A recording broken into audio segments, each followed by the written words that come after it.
Even the private sector, when the private sector engages on such platforms with the United Nations, we find that by the time the funding comes down, we are seen as the sector that has enough funds to provide for ourselves in sustainability. But that is not necessarily the case. And I'll give you a live example in the Global South in terms of when we were doing the infrastructure work for the Delhi International Airport or Mumbai International Airport. We fight on three levels. One is climate change, just transition, the mitigation and adaptation. We innovate for the adaptation and mitigation combined in the private sector. So when we were doing the Delhi International Airport, what happened? We made sure from a mitigation point of view, the cement that is used and the sand in situ foundation is washed with pH 7 water. Why? Because we're looking at longevity of infrastructure and public infrastructure. When we go back to history, we look at Jordan, we look at Petra, we look at the pyramids. Why are those buildings still standing yet? Now, when we look at infrastructure, either through the elements of corruption because the right finance hasn't got to where it needs to, or urban fragility pressures that we encounter at the moment. So what's happening? You redevelop, or through corruption we redevelop, or through climate influence and climate impact of disasters we develop. So what happens? You engage with DRR funds and they come back to rebuild. Well, what are you actually doing? Since we're in an Action on Food Summit, what I want to bring this back to, apart from finance, is action on the ground with your soil. When public infrastructure goes and you recreate building materials with chemical composition, where does it go? It goes into the soil. It goes into the dump yard. What happens to your soil? Well, there is where you get your cycle of climate change. When we're talking about 1.5 degrees, we really need to go back to the root. Encounter affects your climate change issues that we're talking about, and then it affects the just transition. So what is an example of private sector that we do? We make sure that we have our internal workforces when we're in-house workforces when we're building infrastructure. That workforce travels from public infrastructure to public infrastructure. We set up sustainable mobile housing for that infrastructure project so that people are not displaced when public infrastructure has happened from a dignified living perspective. And how does that relate to climate change? Because everything is on a zero waste context. So when I was talking about the cement, we actually engage in sand washing on a pH 7 level so that you don't have deterioration of public infrastructure. But how do we do this airport to airport or public infrastructure project to public infrastructure project? Eventually, your finance, the sustainability of financing this deteriorates. So we may not be able to, for example, when we were asked from Delhi to Mumbai to Goa project, we started refusing projects because when we have a public consciousness to climate change, even from the make sure that once you have, when you're designing or building the interior project, you make sure the incidence of mining reduces, especially when you're surfacing with natural stone. How do you reduce that? Through a sustainable mining impact.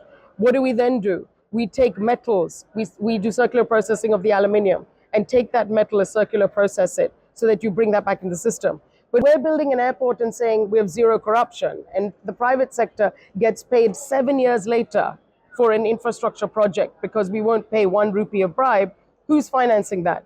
So eventually a value-driven that believes in a complete circular process, that believes in a holistic, vertically integrated process, is eventually will fall apart.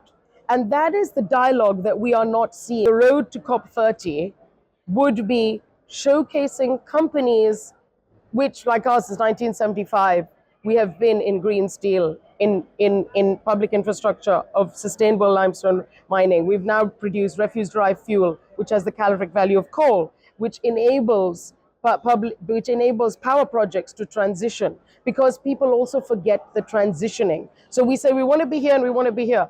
How do you make sure that coal-fired plants go away? So yesterday in the plenary discussion, when we were present and were allowed as a private sector, the Minister of Colombia focused on just transition from a fossil fuel perspective, because fossil fuel is a major challenge that we all talk about. We say no fossil fuels. How are we going to transition from the fossil fuel to something else when when PPAs are 15 years PPAs, the demobilization of those power plants which engage in coal-fired power plants, which is a lot of the global south, but a financial plan that talks about that transition. There's a missing gap there. We talk about just transition, but we also need to talk about the transition to enable this rather than just talk, and what I call from talk to action. So that is what I think the solution is for us to get together to make sure we talk to action and close that loop. Thank you.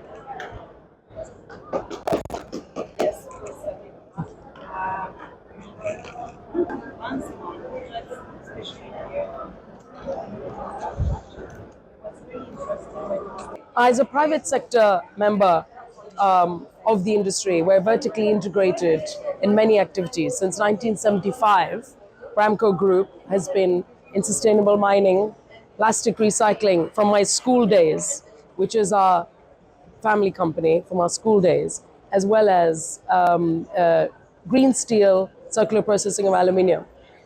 As a woman, I grew up around zero waste and climate change to impact climate change in a morally conscious manner. What I then did was in 2001 set up my company, which was Car Design Atelier, Natural Stone Depot, and Car Ventures, to propagate further climate change in a karmic effective way. So moving from mining by saying we can reduce the incidence of mining while we transition to zero waste materials and while we innovate so that eventually mining does not need to take place. But also understanding the benefits of mining, for example. What comes from the earth goes back to the earth. And we met here at an Action on Food panel. The Action on Food panel is about the soil, is about food security. And that is exactly what karmic situation arose to the development of my company in zero waste infrastructure, where we build airports, palaces, public infrastructure projects, temples, hospitals in a zero waste cycle. So I want to make sure that since we are vertically integrated from traditional economy to innovation, now we have innovated refuse-derived fuel, which is the calorific value of coal, sustainable mining equipment, which you'll see for the first time run on solar, which is going to be launched in the mining show in the UAE.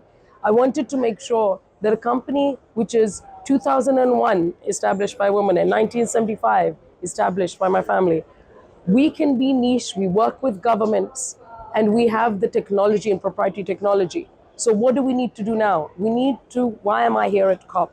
From COP28 to COP29, we have been in dialogue as a private sector with governments to explain to them and to work with them, because our clients are also governmental clients, to work with them to ensure that we can assist to make every country independent by teaching them our technologies, not competing with the businesses, but understanding from 50 years of experience in climate change circularity, zero waste, green steel, that one can establish and implement very quickly across all global nations. If we get together and do this on a global level, in such multitude sectors, in a holistic way, moving itself towards life improvement, which was the business I set up in 2001, so that even the waste that is generated out of airports, we convert eventually into zero waste art. So we link society and culture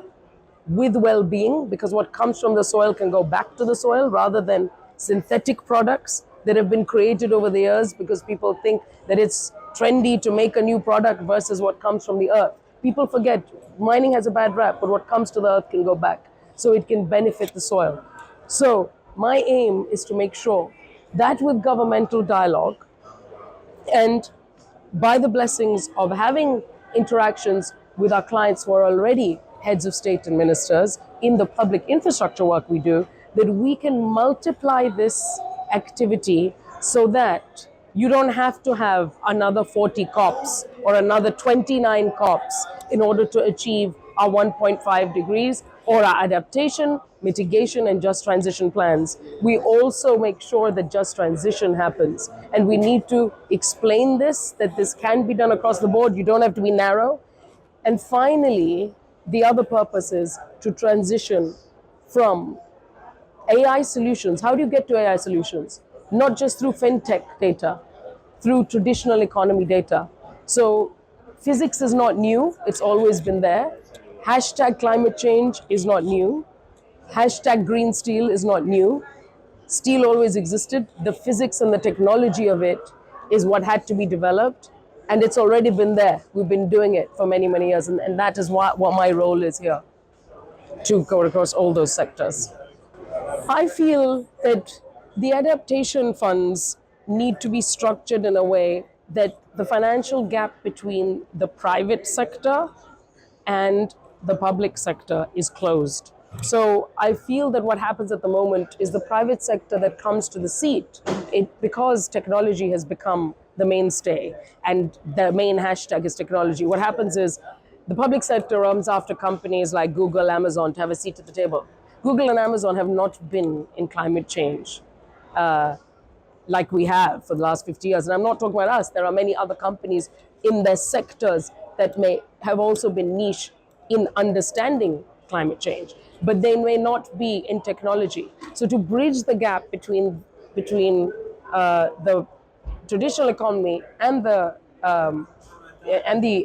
technology aspect, the AI aspect, new tech, we need to close that financial gap. And so the adaptation fund needs to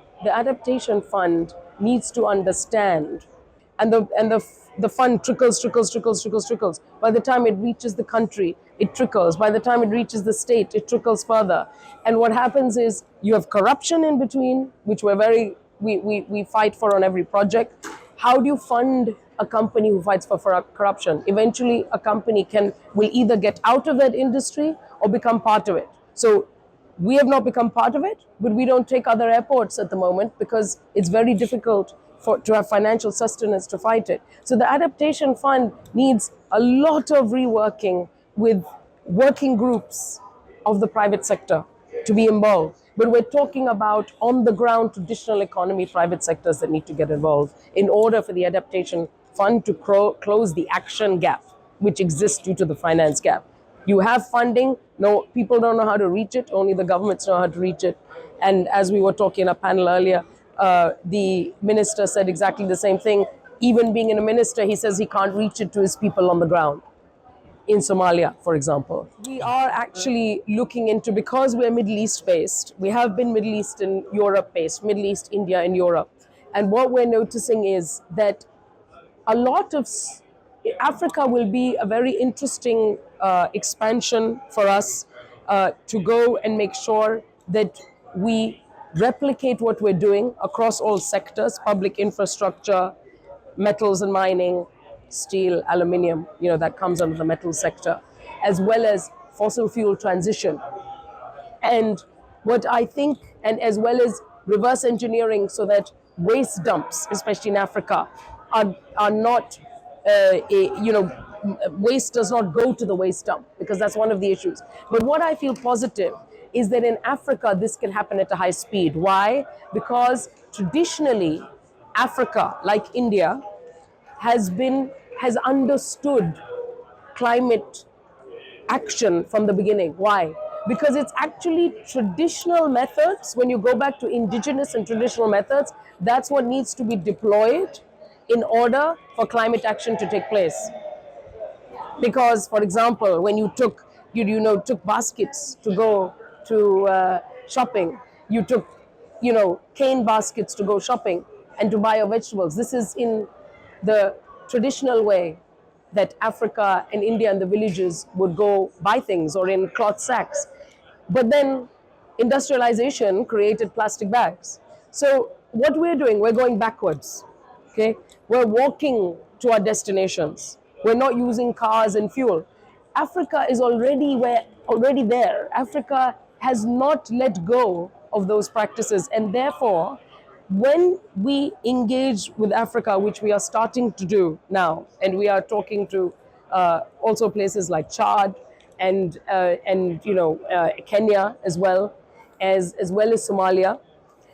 When we do that, I think the just transition and skilling of the labor force will be very easy to do and to create for the government from within.